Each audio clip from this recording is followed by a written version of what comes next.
প্রকাশিত হচ্ছে মাধ্যমিক পরীক্ষার ফল। পরীক্ষা শেষ হওয়ার ৮৫ দিনের মাথায় প্রকাশিত হচ্ছে ফলাফল। ফল প্রকাশ করছেন মধ্য শিক্ষা পর্ষদের সভাপতি রামানুজ গঙ্গোপাধ্যায়।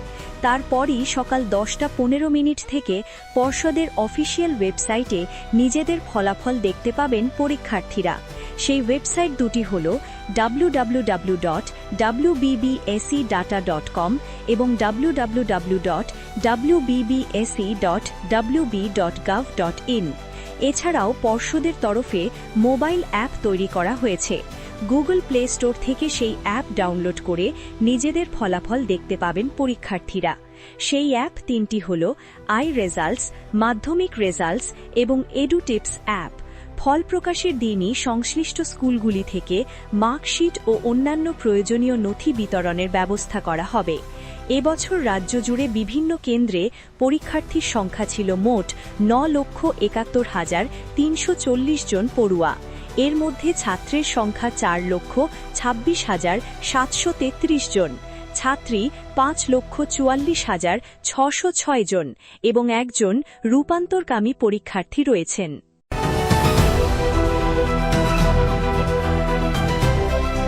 সংসদীয় কমিটির বৈঠকে যোগ দিতে দিল্লি আসার সময় ইন্ডিগোর বিমানে হেনস্থার শিকার হয়েছেন বলে দাবি করলেন তৃণমূল সাংসদ মহুয়া মৈত্র। তাকে লক্ষ্য করে কয়েকজন সহযাত্রী চোর চোর স্লোগান দিতে থাকেন বলে দাবি সাংসদের। এক্স হ্যান্ডেলে করা একাধিক পোস্টে এ ব্যাপারে বিস্তারিত তথ্য দিয়েছেন তিনি। পোস্টের সঙ্গে ভিডিও আছে, তাকে বিমানের ভেতরের ছবি দেখা যাচ্ছে। নেপথ্যে থেকে কয়েকজন চোর চোর স্লোগান দিচ্ছেন, তারই মধ্যে এক ঝলক মহুয়াকেও দেখতে পাওয়া যাচ্ছে। যদিও এই ভিডিওর সত্যতা যাচাই করেনি ইটিভি ভারত।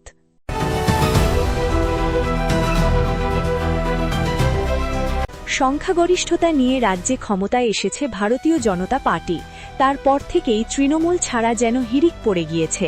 এবার সেই তালিকায় নাম লেখালেন ব্যারাকপুর বিধানসভার প্রাক্তন তৃণমূল বিধায়ক তথা চিত্র পরিচালক রাজ চক্রবর্তী। চলচ্চিত্র নির্মাতা থেকে রাজনীতিবিদ হয়ে ওঠা রাজ চক্রবর্তী বৃহস্পতিবার সক্রিয় রাজনীতি থেকে সরে দাঁড়ানোর সিদ্ধান্ত ঘোষণা করেছেন। বিধানসভা নির্বাচনে ব্যারাকপুর কেন্দ্র থেকে তৃণমূল কংগ্রেসের প্রার্থী হিসেবে তিনি বিজেপির কৌস্তব বাগজির কাছে পরাজিত হন। সেদিন গণনা কেন্দ্র ছাড়ার সময় ক্ষোভের মুখে পড়তে হয়েছিল তাকে। কাদা ছোড়া হয় তার গায়ে। সেই অবস্থাতেই দলীয় কর্মীদের তৎপরতায় এলাকা ছাড়েন রাজ। ২০২১ সালে তৃণমূলের হাত ধরে রাজনীতিতে প্রবেশ। সে বছরই বিধানসভা নির্বাচনে ঘাসফুলের টিকিটে ব্যারাকপুর আসনটি জিতেছিলেন তিনি। কিন্তু এবার এই কেন্দ্রে তিনি বিজেপি প্রার্থী কৌস্তব বাগজির কাছে ১৫,৮২২ ভোটের ব্যবধানে হেরে যান। সোমবার ভোটের ফলাফল ঘোষণার ৩ দিনের মাথায় দল তথা রাজনীতি ছাড়ার কথা জানালেন পরিচালক।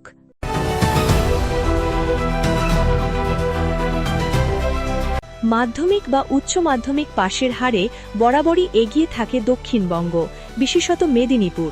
এবারে সেখানে টেক্কা দিল উত্তরবঙ্গ। শুক্রবার সকাল ৯:৩০টায় প্রকাশিত হয়েছে মাধ্যমিক পরীক্ষার ফল। পর্ষদের প্রকাশিত ফলাফল অনুযায়ী পাশের হারে এবারে শীর্ষে উত্তরবঙ্গের কালিম্পং। প্রতিবার যে জেলার শীর্ষে থাকে সেই পূর্ব মেদিনীপুর জেলার স্থান এবারে ২ নম্বরে। শীর্ষে কালিম্পং জেলা ৯৫.১০%। দ্বিতীয় স্থানে পূর্ব মেদিনীপুর ৯৪.৮২%। একই সঙ্গে আরও একটি তাৎপর্যপূর্ণ বিষয় হল পাশের হারে কলকাতা তৃতীয় স্থানে থাকলেও প্রথম ১০-এ ১৩১ জন পড়ুয়ার মধ্যে কলকাতার একজনও নেই। এ ব্যাপারে জানতে চাওয়া হলে পর্ষদের সভাপতি রামানুজ গঙ্গোপাধ্যায় বলেন, কলকাতার স্কুলগুলোর পরিষেবা ভালো, ভালো শিক্ষক আছেন। তারপরও কেন এই ঘটনা সেটা আমরা জানি না।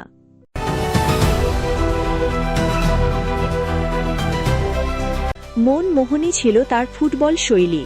বল পায়ে পড়লে যেন ছবি হয়ে উঠত। কলকাতা ময়দানের পুরনো দর্শকদের কাছে মোহন সিংয়ের মনমোহনী সেই ফুটবল শৈলী আজও সজীব। বৃহস্পতিবার প্রয়াত হলেন মোহন সিং। বয়স ছিল ৭৯। দীর্ঘদিন ধরে বার্ধক্যজনিত রোগে ভুগছিলেন। অবশেষে থামল যাবতীয় লড়াই। ১৯৭২ সালে ইস্ট বেঙ্গলে যোগ দিয়ে প্রচারের আলোয় এসেছিলেন মোহন সিং। বিএনআর থেকে এসে লাল হলুদ জার্সি চাপিয়েছিলেন তিনি। আত্মপ্রকাশ মরশুমেই নজর কাড়া ফুটবল খেলেন। ওই বছর ইস্ট বেঙ্গল অপরাজিত হিসেবে পঞ্চমুকুটও জিতেছিল। ডুরান্ট ফাইনালের সেরা হওয়ার পাশাপাশি কলকাতা ভেটারেন্স ক্লাবের বিচারে ১৯৭২ সালে প্লেয়ার অফ দ্য সিজন হয়েছিলেন মোহন সিং। পরের বছর ইস্ট বেঙ্গল থেকে বেরিয়ে মোহন সিং সাইন করেন মোহনবাগানে।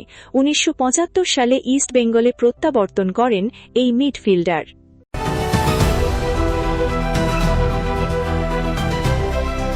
যে কোনো ব্যবসায়ীর কাছে কাস্টমারের সঙ্গে সম্পর্ক রাখা অতি জরুরি।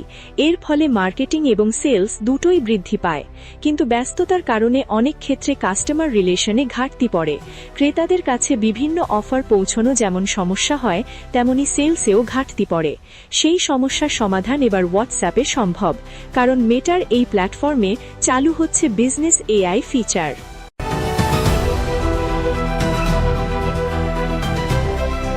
প্রাক্তন শাসক দল প্রেক্ষাগারে চলতে দেয়নি বিবেক রঞ্জন অগ্নিহোত্রীর দ্য বেঙ্গল ফাইলসকে। হাওয়া বদল হতেই সেই সিনেমা মুক্তি পাচ্ছে বাংলার বিভিন্ন হলে। আপ্লুত সিনেমার অন্যতম চরিত্রে নজর কাড়া অভিনেতা সৌরভ দাস। গত বছর সারা দেশে মুক্তি পায় বিবেক অগ্নিহোত্রী পরিচালিত দ্য বেঙ্গল ফাইলস। দেশের অন্যান্য রাজ্যে মুক্তি পেলেও পশ্চিমবঙ্গে তার ঠাঁই হয়নি কোনো সিনেমা হলে। পরিচালক বিবেক অগ্নিহোত্রী কলকাতায় এসেই অভিযোগ তোলেন মুখ্যমন্ত্রী মমতা বন্দ্যোপাধ্যায় এবং তৎকালীন সরকারের অঘোষিত নিষেধাজ্ঞার কারণে হল মালিকরা ছবিটি চালাতে ভয় পাচ্ছিলেন।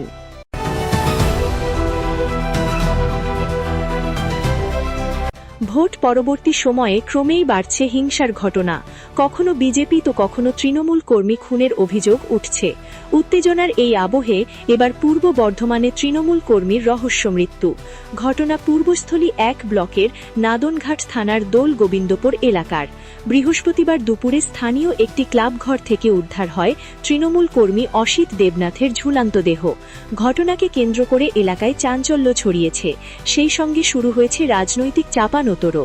স্থানীয় সূত্রে জানা গিয়েছে, শ্রীরামপুর অঞ্চলের দোল গোবিন্দপুর গ্রামের বাসিন্দা পেশায় ডেকোরেটর ব্যবসায়ী অসিত দেবনাথ দীর্ঘদিন ধরেই তৃণমূল কংগ্রেসের সক্রিয় কর্মী হিসেবে পরিচিত ছিলেন এলাকায়। এদিন দুপুরে ক্লাবঘরের ভিতরে তার ঝুলন্ত দেহ দেখতে পান এলাকাবাসীরা। খবর দেওয়া হয় নাদনঘাট থানায়। পুলিশ ঘটনাস্থলে পৌঁছে দেহ উদ্ধার করে ময়না তদন্তের জন্য পাঠায়।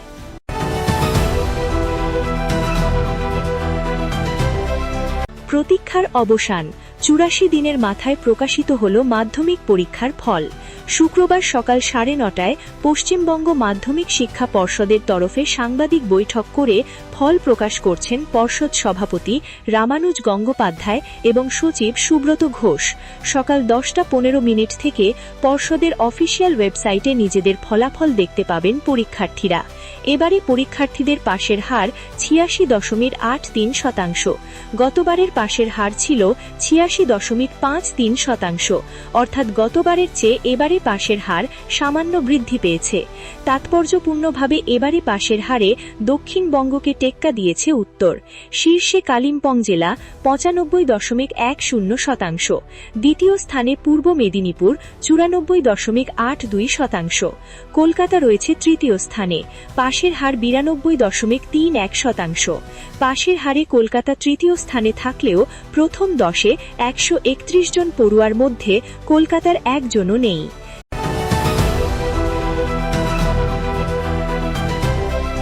দিনভর আংশিক কিংবা সম্পূর্ণ মেঘলা আকাশ, সন্ধ্যায় বজ্রবিদ্যুৎ সহ দমকা হাওয়া এবং হালকা থেকে মাঝারি কখনো আবার মুষলধারা বৃষ্টিতে বেকায়দায় অফিস কাছারি ফেরত জনগণ। কদিন ধরে এমনই আবহাওয়া চলছে রাজ্য জুড়ে। আজ শুক্রবার দিনের আকাশ মেঘলা থাকবে। বিকেল বা সন্ধ্যায় বজ্রবিদ্যুৎ সহ হালকা ঝড় বৃষ্টির সম্ভাবনা রয়েছে। সঙ্গে দমকা হাওয়া বইবে। সর্বোচ্চ এবং সর্বনিম্ন তাপমাত্রা ৩১ এবং ২১ ডিগ্রির আশেপাশে ঘোরাফেরা করবে।